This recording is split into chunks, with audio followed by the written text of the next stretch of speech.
Assalamualaikum warahmatullahi wabarakatuh. Hai guys, apa kabar semuanya? Semoga kalian selalu dalam keadaan sehat dan dilindungi Allah dimanapun kalian berada.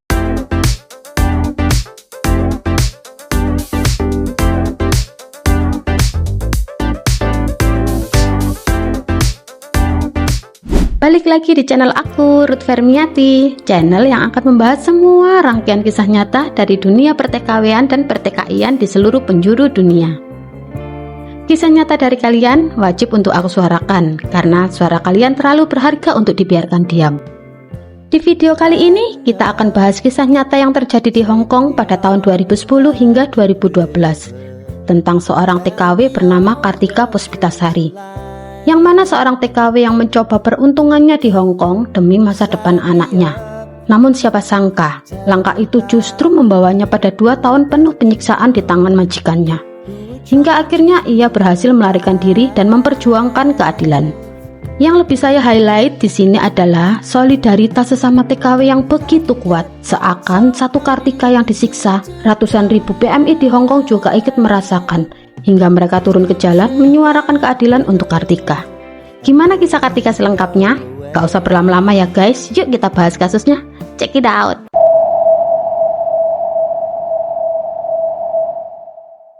Kartika Puspitasari, sebuah nama yang terasa adem saat dibaca. Nama yang mencerminkan sosok Mbak Kartika itu sendiri, wanita berusia 30 tahun, hangat, penuh senyum, dan selalu bersemangat menjalani hari-harinya. Tak banyak media yang mengulas kisah Kartika secara lengkap. Tapi di balik sosoknya yang tenang, ada perjuangan seorang ibu yang tengah membesarkan putri kecilnya yang masih balita, baru berusia 4 tahun. Ia telah menjalani status sebagai janda ditinggal mati, namun tetap tegar berdiri sendirian demi buah hatinya. Kartika pernah bekerja selama 7 tahun sebagai TKW di Singapura. Setelah itu, ia mencoba membuka lembaran baru di Hong Kong. Bukan tanpa alasan guys. Ia ingin mendapatkan penghasilan yang lebih baik dengan harapan masa depan anaknya bisa lebih terjamin. Long story short, pada tahun Juli 2010, tibalah hari yang sudah dinanti-nanti. Kartika akhirnya menginjakkan kakinya di Hong Kong dan masih tinggal sementara di asrama milik agensi sambil menunggu penjemputan dari pihak majikan. Tak lama kemudian, majikannya yaitu Tai Chi Wai dan Catherine Ayuksan datang langsung ke agensi. Mereka membicarakan ulang soal kontrak kerja yang sebelumnya sudah disepakati, dan hari itu juga dilakukan penandatanganan sebagai bentuk persetujuan resmi dari kedua belah pihak. Setelah semua proses selesai, Kartika pun dibawa pergi oleh majikannya. Ia dibawa ke rumah yang akan menjadi tempat tinggal dan tempat ia bekerja, di kawasan Tai Po, Hong Kong. Setelah sampai di rumah majikan, semuanya itu terasa baik-baik saja guys. Suasana rumah terlihat tenang, dan sambutan dari majikan pun terasa hangat. Tapi tak lama setelah itu, sebuah kabar mengejutkan datang dari kampung halaman. Ibu Kartika, yang saat itu merawat anak perempuannya, didiagnosa dokter mengidap kanker.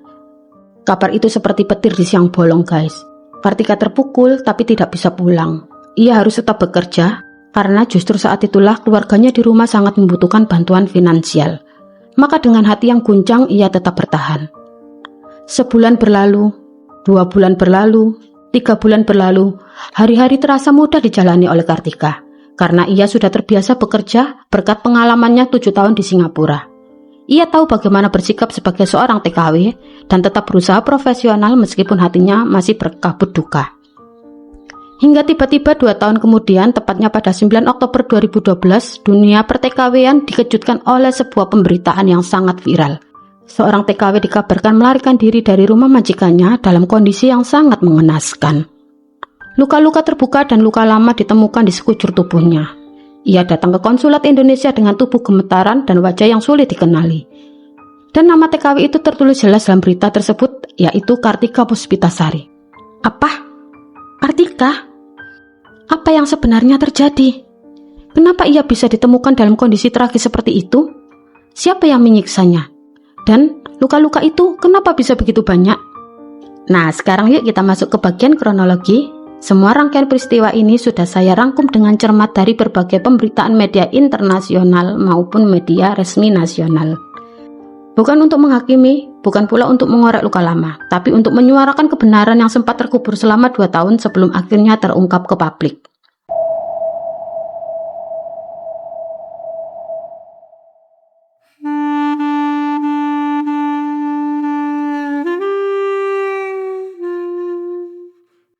Setelah 3 bulan berlalu di rumah majikannya, ketika Kartika merasa semuanya berjalan sebagaimana mestinya, tidak ada tanda-tanda bahwa hari-harinya di sana akan berubah kelam. Majikan Kartika ternyata memiliki satu flat lain yang juga berada di kawasan Taipo, tepatnya di sebuah kompleks bernama Serenity Garden, dan tak lama kemudian keluarga kecil itu memutuskan pindah ke flat tersebut, dan Kartika pun turut diboyong ke sana.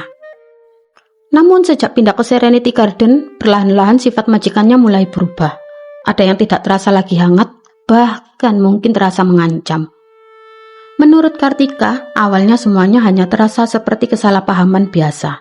Ia memang ex-Singapura, tapi dari segi bahasa dan kultur, ia masih seperti anak baru yang harus belajar menyesuaikan diri kembali.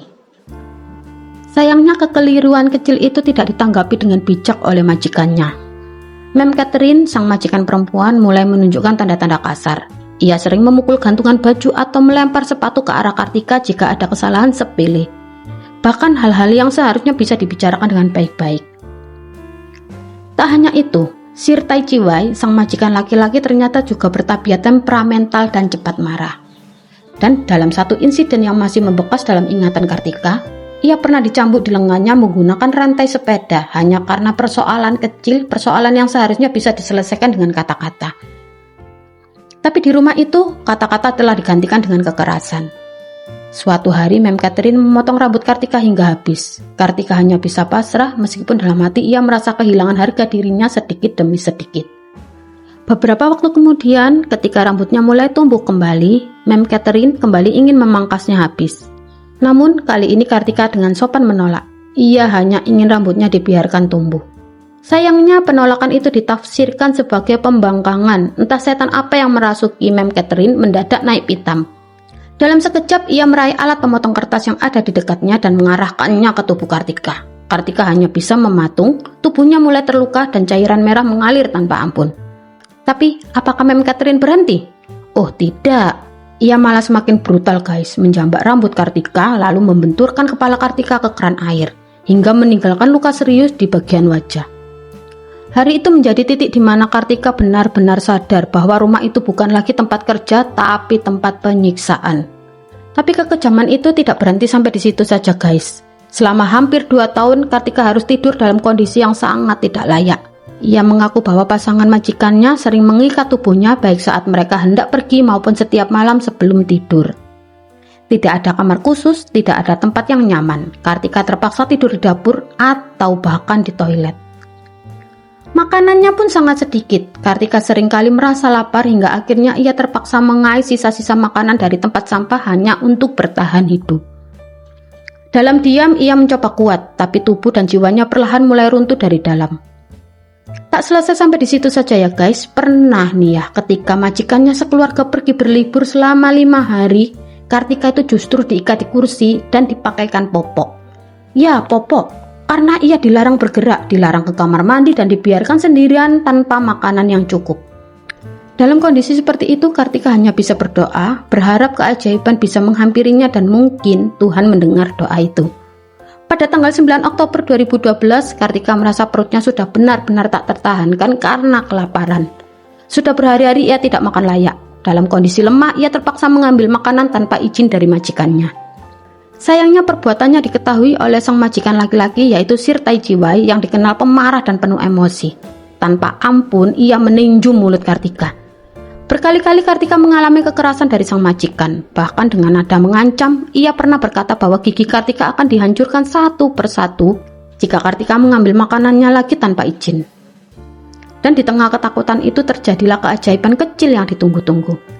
Saat sang majikannya lengah dan pintu rumah dalam kondisi tidak terkunci, Kartika nekat melarikan diri. Ia berlari sekuat tenaga, tanpa membawa apapun, tanpa tahu harus kemana, sampai akhirnya ia bertemu dengan Mia Sumiati, seorang pekerja migran Indonesia yang juga ketua komunitas migran Indonesia di Hong Kong. Mia adalah salah satu orang pertama yang menyambut Kartika dengan tangan terbuka, dan sejak saat itu, kisah pilu Kartika mulai terkuak, kisah yang membuat dunia terdiam dan Hong Kong pun terguncang.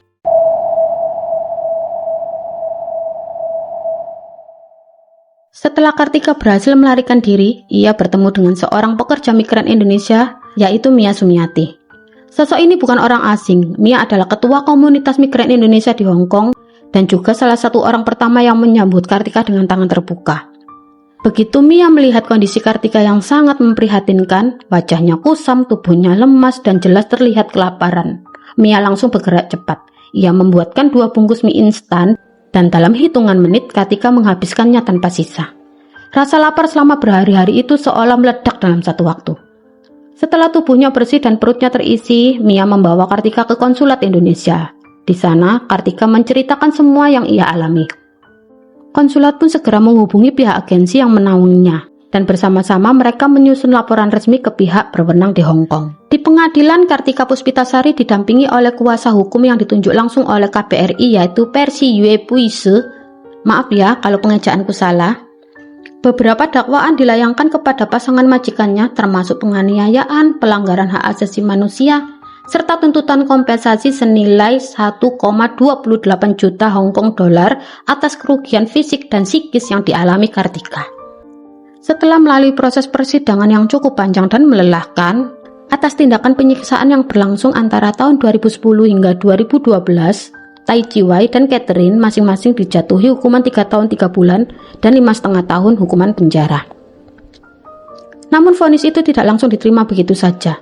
Tim kuasa hukum dari pihak pelaku mengajukan banding pada tahun 2014. Tapi bukannya meringankan hukuman, pengadilan banding justru menguatkan putusan tersebut di tahun yang sama.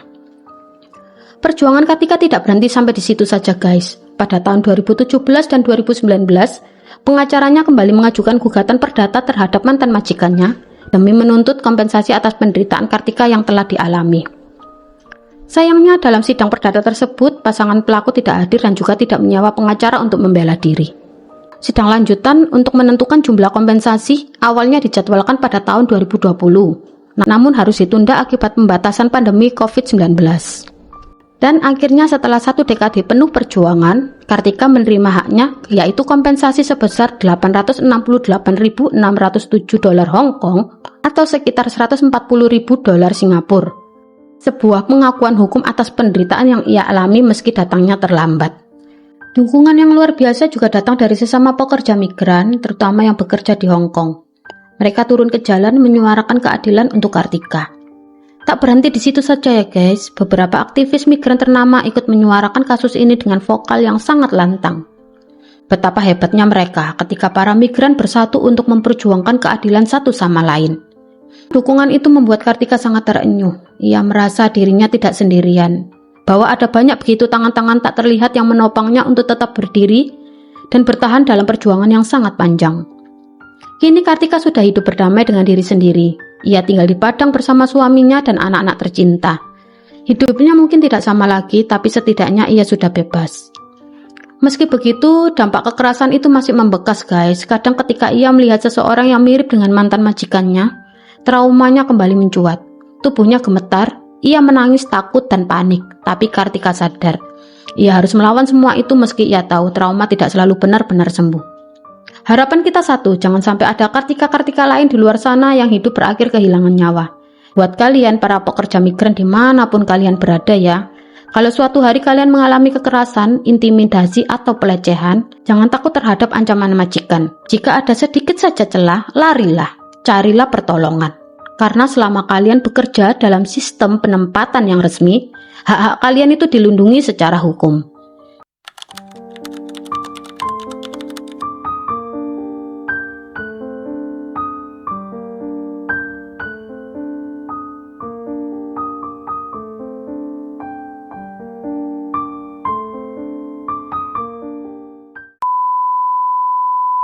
Terima kasih sudah mendengarkan kisah ini sampai selesai. Semoga kita semua bisa mengambil pelajaran dan gak cuma nonton tapi juga merenung.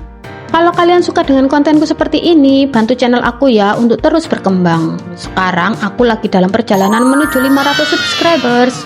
Dukungan dari kalian sangat berarti banget buat aku. Jangan lupa untuk like, share, dan subscribe supaya lebih banyak lagi suara para TKW dan TKI yang bisa kita angkat bersama. Akhir kata, wassalamualaikum warahmatullahi wabarakatuh. See you di my next video. Bye-bye.